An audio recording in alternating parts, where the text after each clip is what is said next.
Yes सुदस्त कुरुते राज्ञो धर्म विवेचनम तस् सीदत तद्राष्ट्रं पंके गौरी उपस्सता।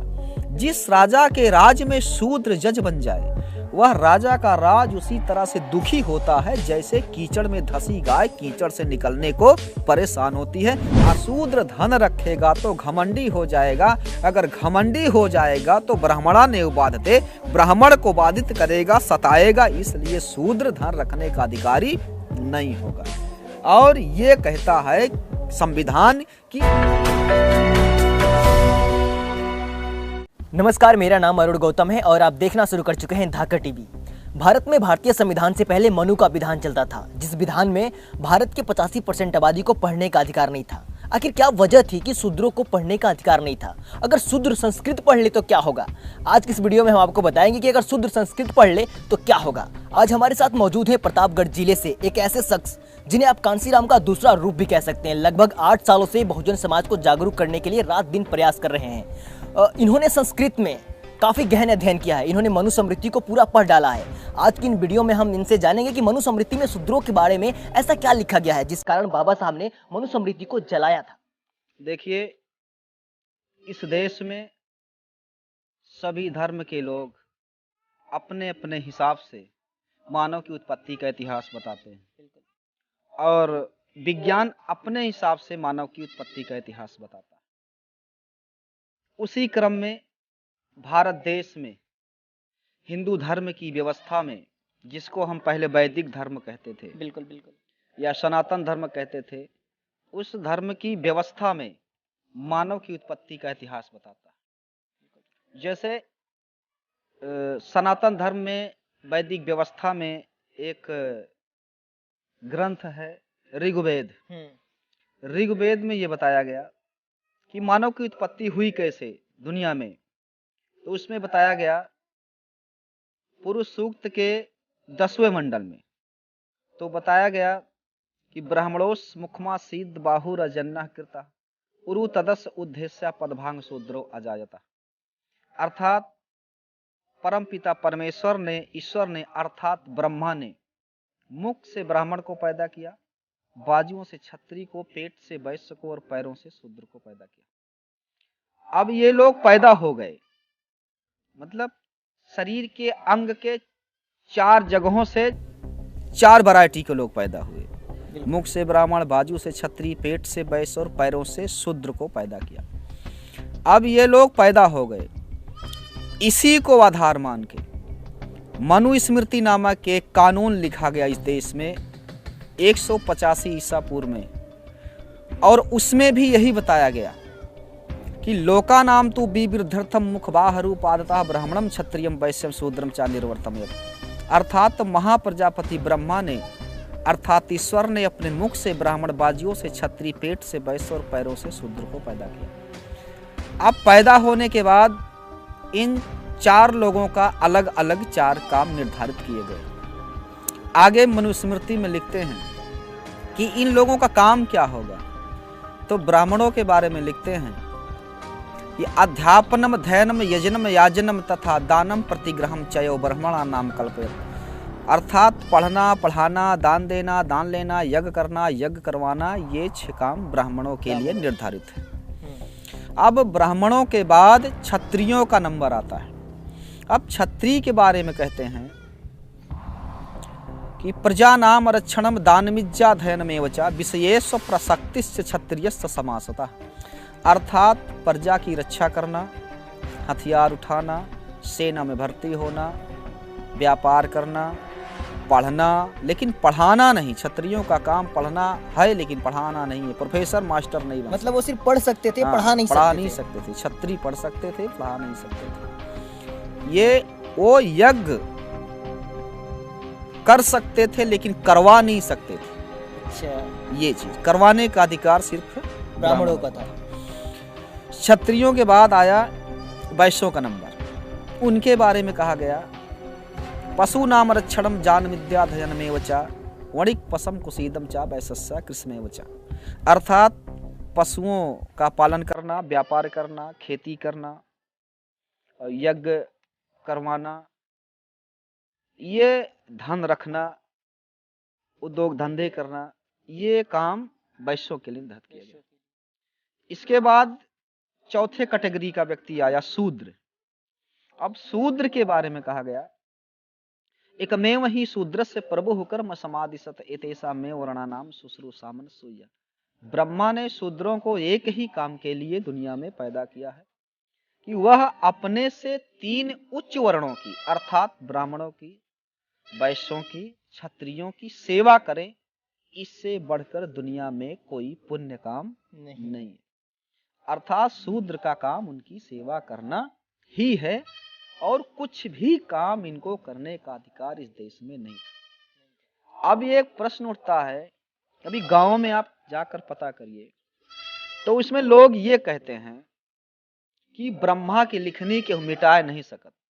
बिल्कुल भाई ब्रह्मा की लकीर है। हाँ। और इस ब्रह्मा की लकीर को कोई मिटा नहीं सकता।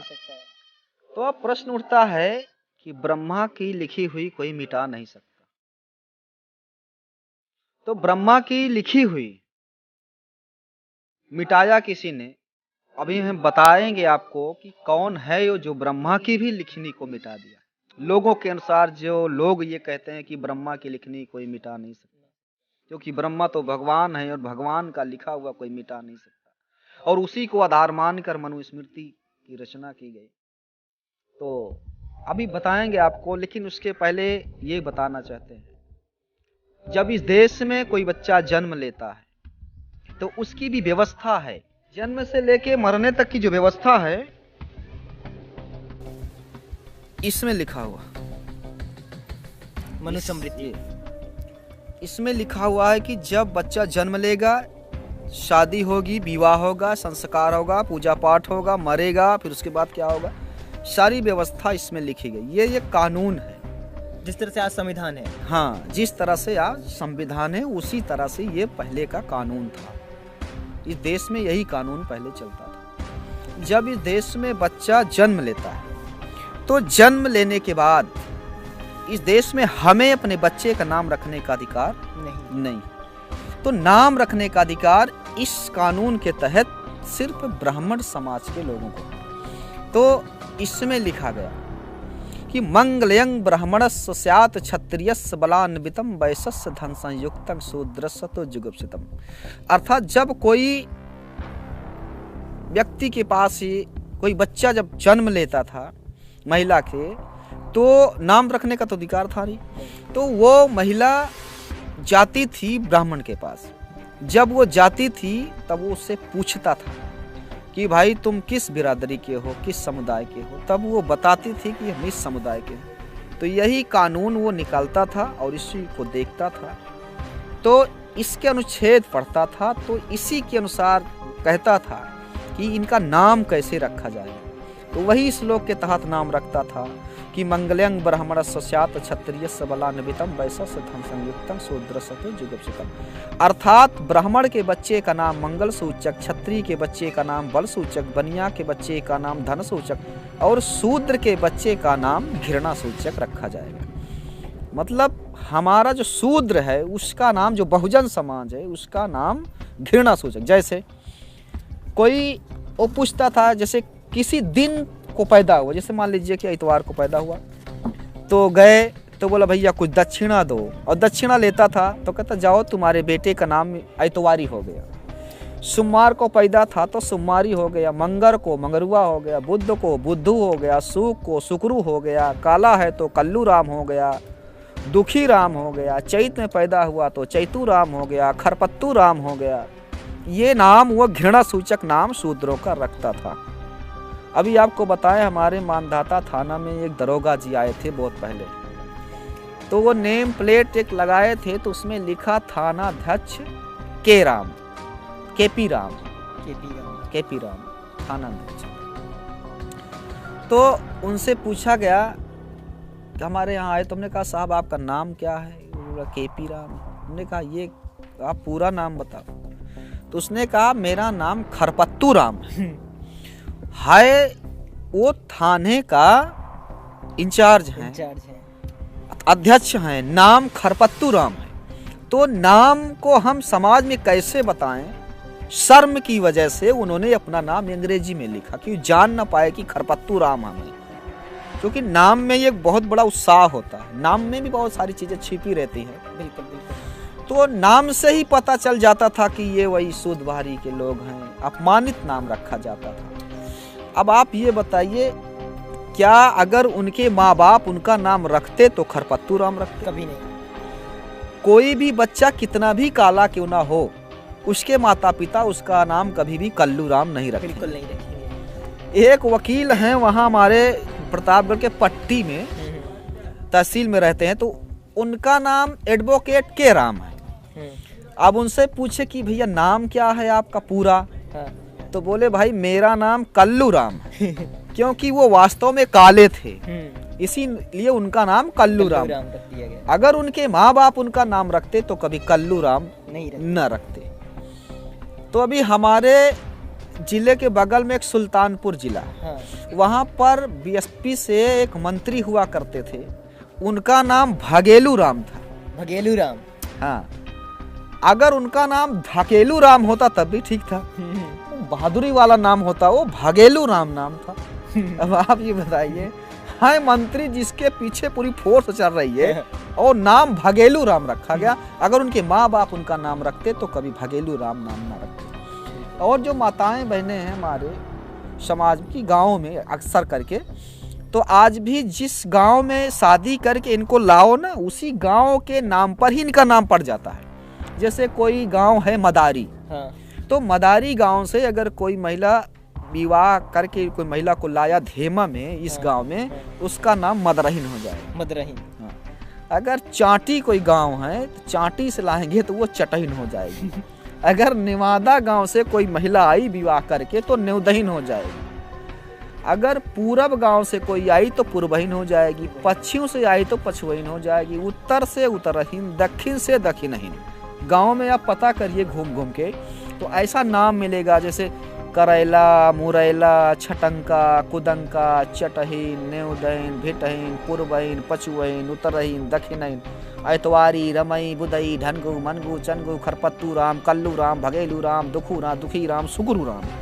मतलब नाम से ही हमारा समाज जो है डाउन हो जा रहा है। बिल्कुल बिल्कुल। तो नाम रखने का अधिकार इस देश में नहीं था इस कानून के तहत, और नाम रखने का अधिकार अगर मिला तो इस कानून के भारतीय तहत। संविधान। अब आप देखिए, इसको बनाने वाले बाबा साहब, इसको बनाने वाले भगवान, और भगवान कहता है कि तुमको नाम रखने का अधिकार नहीं होगा, और बाबा साहब कहते हैं कि नाम रखने का अधिकार मैं देता हूँ। ये नाम रखने का अधिकार छीनता है, ये नाम रखने का अधिकार देता है। आगे चल के फिर इसी मनुस्मृति में जिक्र होता है, बच्चा पैदा हो गया तो पैदा होने के बाद पढ़ेगा। बिल्कुल। लेकिन इसमें लिखा हुआ, पढ़ेगा कौन? तो बाबा साहब अम्बेडकर ने एक पुस्तक लिखी, हुबेयर शूद्रा। शूद्र कौन थे, कैसे थे? तो उसमें बाबा साहब ने लिखा कि इस देश में वर्ण व्यवस्था के अनुसार जनेऊ का एक संस्कार होता है, जिसको जनेऊ संस्कार कहते हैं। तो कुछ जातियां द्विजातियां होती हैं। वर्ण व्यवस्था में 4 लोग होते हैं, ब्राह्मण, क्षत्रिय, शूद्र, वैश्य। तो उसमें कुछ द्विजातियां होती हैं, और द्विजातियों का मतलब जिनका जन्म दोबारा होता है। एक तो माँ की कोख से होता है और दूसरा जनेऊ धारण करने से होता है, इसलिए उनको द्विजातियां कहते हैं। तो द्विजातियां इसमें 3 हैं, एक ब्राह्मण है, एक क्षत्रिय है, एक वैश्य है। चौथा वर्ण जो शूद्र है वो द्विजाति में नहीं आता। तो उसके अनुसार इसमें लिखा गया, गर्भाष्टमे अब्दे कुर्बीत ब्राह्मण सोपनयनम गर्भा देखा दशे राज्यो गर्भांतु द्वादशे विसा। मतलब ब्राह्मण का जनेऊ का संस्कार 8 साल की उम्र में होगा, क्षत्रियों का जनेऊ का संस्कार 11 साल की उम्र में होगा, वैश्य का जनेऊ का संस्कार 12 साल की उम्र में होगा। शूद्र और महिला को जनेऊ पहनने का अधिकार ही नहीं होगा। और जनेऊ चाहे वो ब्राह्मण की भी महिला, हाँ, चाहे वो ब्राह्मण की महिला हो, चाहे क्षत्रिय की महिला हो, चाहे वैश्य की महिला हो, चाहे शूद्र, किसी भी समाज की महिला को जनेऊ पहनने का अधिकार नहीं था। कोई महिला नहीं पहन सकती थी। आप देखेंगे, पता करेंगे, अगर जाएंगे ब्राह्मणों के घर में तो ब्राह्मण तो जनेऊ पहनेगा, लेकिन ब्राह्मणी जनेऊ नहीं पहनेगी। छत्री तो जनेऊ पहनेगा, छत्राणी जनेऊ नहीं पहनती थी। बनिया तो जनेऊ पहनेगा, लेकिन जो उनके घर की जो महिला है वो जनेऊ नहीं पहनती। तो महिला को जनेऊ पहनने का अधिकार नहीं था, और जो जनेऊ पहनता था उसी को पढ़ने का अधिकार था, और जो जनेऊ नहीं पहनता था उसको पढ़ने का भी अधिकार नहीं था। तो जनेऊ का संबंध शिक्षा और सम्मान से जुड़ा हुआ था। अभी कोई व्यक्ति गांव का, अगर निचली जाति का जिसको कहते हैं, अगर वो एक जनेऊ पहनकर कपड़ा उतार कर किसी चाय की दुकान में चला जाए तो कोई नहीं पूछेगा कि ये है, वो ब्राह्मण समझेंगे, छत्री बनिया समझेंगे, वो जनेऊ है, सम्मान की दृष्टि से देखेंगे उसको। तो जनेऊ इनको पहनने का अधिकार था तो पढ़ने का अधिकार था। तुलसीदास ने इसी के आधार पर आगे लिखा, स्त्री शूद्रो विद्या न धियताम, स्त्रियों और शूद्रों को पढ़ने का अधिकार नहीं होगा, ये तुलसीदास जी ने कहा। और ये इसमें तो पहले से ही लिखा हुआ था। तुलसीदास ने कोई नया काम नहीं किया, जो इसमें लिखा उसी की व्याख्या अपने हिसाब से कर दिया कि शूद्र और स्त्री को पढ़ने का अधिकार नहीं होगा, किसी भी धर्म की, किसी भी जो है वर्ण की महिला होगा, पढ़ने का अधिकार नहीं होगा। दूसरी तरफ ये देखिए, ये भारत तक का संविधान है, इसमें लिखा हुआ है कि 6 से लेकर 14 साल के बच्चे को फ्री में शिक्षा दी जाएगी, लेकिन ये कहता है कि पढ़ने का अधिकार तो होगा, लेकिन 3 लोगों को होगा, ब्राह्मण को होगा, क्षत्रिय को होगा, वैश्य को होगा, चौथा वर्ण जो है शूद्र को नहीं होगा, एक महिला को नहीं होगा, लेकिन ये दोनों को अधिकार देता है पढ़ने का। ये अधिकार पढ़ने का देता है, ये अधिकार छीनता है।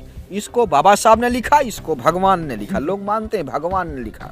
ठीक, आपका बच्चा आगे बड़ा होगा, सोचेगा धन कमाए, इसमें लिखा हुआ है सकते नापि ही सुदृढ़ ना कार्यो धन संचया शूद्रो ही धनमासाद ब्राह्मणा ने बाधते।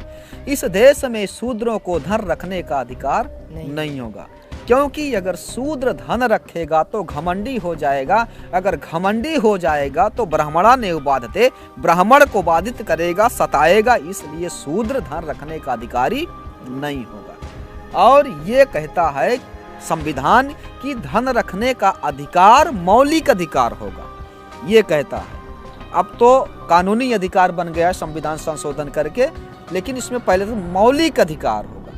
और ये कहता धन रखने का अधिकार ही नहीं होगा शूद्रों को, ये धन रखने का अधिकार छीन रहा है और ये धन रखने का अधिकार दे रहा है, संपत्ति रखने का अधिकार ये दे रहा है। अगर किसी कारणवश शूद्र लालच में आकर धन को इकट्ठा करे तब क्या व्यवस्था होगी, इसमें लिखा हुआ है। पहली बात तो धन ना रखे, ये नियम है। अगर धन रख भी लेता है लालच में आकर, तब ये क्या कहता है, यो लोभाद धमो जात्या जी वेदुत कृष्ट कर्म भी तंग राजा निर्धन कृत्वा क्षिप्र में वो प्रवास। ये कोई शूद्र लालच में आकर अगर ऊंची जाति के व्यवसाय को अपना कर धन इकट्ठा करे तो राजा को चाहिए कि उसके धन को छीन कर उसको राज्य से बाहर निकाल दे। अर्थात ये व्यवस्था इसमें बताई गई। आपका बच्चा जैसे पढ़ने का अधिकार नहीं, धन रखने का अधिकार नहीं। फिर शूद्रों के बारे में एक बात और लिखा, यस सुदस्त कुरते राज्यो धर्म विवेचनम तस् सीदत तद्राष्ट्रं पंके गौरी उपस्सता। जिस राजा के राज में शूद्र जज बन जाए वह राजा का राज उसी तरह से दुखी होता है जैसे कीचड़ में धसी गाय कीचड़ से निकलने को परेशान होती है। अर्थात शूद्र कभी जज या न्यायाधीश, न्याय करने वाला नहीं बन सकता है, शूद्र कभी नहीं बन सकता है। तो ये क्या कहता है, ये शूद्र जज तो छोड़ो, जज का जो बाप होता है, अर्थात बाप का मतलब अर्थात जो जज की नियुक्ति करता है वो राष्ट्रपति होता है। ये संविधान कहता है कि शूद्रों को राष्ट्रपति बनने का पावर मिलती है, अधिकार दिया जाता है, ये संविधान कहता है।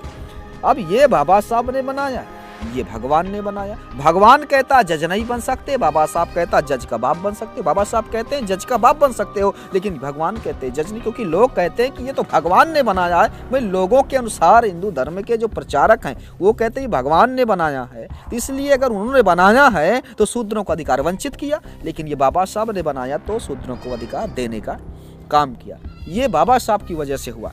और आपको बताएं संपत्ति के बारे में इसमें एक जगह पर और लिखा हुआ है, संपत्ति के बारे में इसमें एक बार और लिखा हुआ है, चांडाल वप्चा नांगतु बहिर्ग्रामात् प्रतिश्रया अप्पाताज कर्तव्या धन्मे सांग स्वगर्दभम वासांस मृच्चेलान भिंड भांडेषु भोजनम कारसणाय समलंकारा परिभज्या च नित्यसा नतेह संयमन विच्छेद पुरुषो धर्माचरण व्यवहारो मिथस्ते साम विवाह सदृशा अन्न में सांग पराधीनं देयं स्याधिन्न भाजने रात्रो न विचरेयुस्ते ग्रामेषु नगरेषु च दिवाचरेहु कार्यार्थे चिह्निता राजशासने अबान्धवं सवं चयो निर्हर्यो रीति स्थिति बध्यांग महन्यु सप्तं यथा शास्त्रं निर्पागया बद्यवासांस गृहीयो सय्यश्रभला नीचा। चांडाल और चानांगतु बहिर्ग्रामात् प्रतिश्रया, चांडाल और अछूतों को गांव में रहने का अधिकार नहीं होगा। मतलब चांडाल और अछूत गांव में नहीं रह सकते। चंडाल किसे बोला जाता था? मतलब? चंडाल जैसे वो कहते हैं ना, वो लाश वगैरह जलाते हैं, उनको और अछूतों को गांव में रहने का अधिकार ही नहीं था। और इनकी जो संपत्ति होगी ये कुत्ते और गधे होंगे। इनका जो आभूषण होगा वो लोहे का बना हुआ, पहले लोहे के लोग पहनते थे, हाथ में पैर में लोहे का बना हुआ होगा। और इनको खास बात ये बताई कि इनको रात्रों न बिचरे युस्ते ग्रामेषु नगरेषु चा, अर्थात रात में इनको न तो गांव में घूमने का अधिकार था ना ही शहर में घूमने का। क्यों? क्योंकि रात में आप घूमोगे तो आपका चेहरा दिखाई नहीं देगा। तो अगर किसी ब्राह्मण से टकरा जाओगे तो उसकी 100 जन्म की पीढ़ी नरक में चली जाएगी, छूने से नापाक हो जाएगा, नरक में चली जाएगी। इसलिए रात में घूमने का अधिकार नहीं था। तो इन्होंने कहा दिवा चरेहु कार्यार्थे चिन्हिता राजशासन है। दिन में तो आप घूम सकते हो, लेकिन कब घूमोगे? 12 बजे के पहले और 12 बजे के बाद नहीं घूम सकते हो, क्योंकि 12 बजे के पहले और 12 बजे के बाद परछाई बनती है। अगर आपकी परछाई सम्मानित ब्राह्मण के ऊपर पड़ गई तो वो 100 जन्म की पीढ़ी नरक में चले, अर्थात वो अछूत बन जाएगा। सिर्फ परछाई पड़ने से, हाँ, परछाई से ये अछूत बन जाएगा। इसलिए परछाई भी आपकी ना पड़े तो व्यवस्थित, इसलिए 12 बजे दोपहरिया में ही जाओ। लेकिन अगर कोई जरूरी काम है और आपको पड़ गया जाने के लिए तो क्या कहते? तो व्यवस्था बनाई, चिन्हिता राजशासन है। राजा से एक चिन्ह प्राप्त करना था, तो राजा वो चिन्ह के रूप में शूद्रों को ये देता था, ये चिन्ह लगाओ तुम, तो इससे पता चले कि कोई शूद्र आ रहा है और हम बगल हो जाएं, उसकी परछाई ना पड़ने पाए। तो वो चिन्ह काला धागा होता था। अब आप समझिए, आज इस देश में जब कोई बच्चा जन्म लेता है तो जन्म लेने के बाद नाम तो बाद में रखते हैं, लेकिन काला धागा पहले बांधते हैं। कहाँ? ये कलाई में, ये गले में, ये कमर में और ये पैर में। पता करिए गांव में जाके, ये 4 जगह काला धागा बांधा जाएगा। कलाई में डांडा बोलते हैं यहाँ पे। वही। तो ये अछूतपन की निशानी है, ये अछूतपन की निशानी है।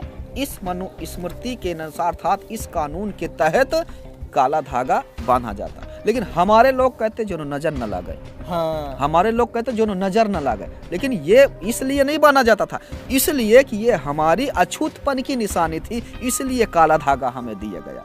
हाँ, अभी काला झंडा किसी को दिखाओ तो कहते विरोध कर रहे हैं। हाँ। तो ये हमारे जो है अछूतपन की निशानी थी। विरोध होता था कि तुम छू लोगे मुझको, परछाई पड़ेगी, इसलिए ये काला धागा तुम बांधो।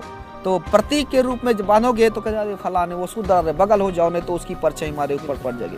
ठीक है, तो ये व्यवस्था जो है इस देश में बनाई गई।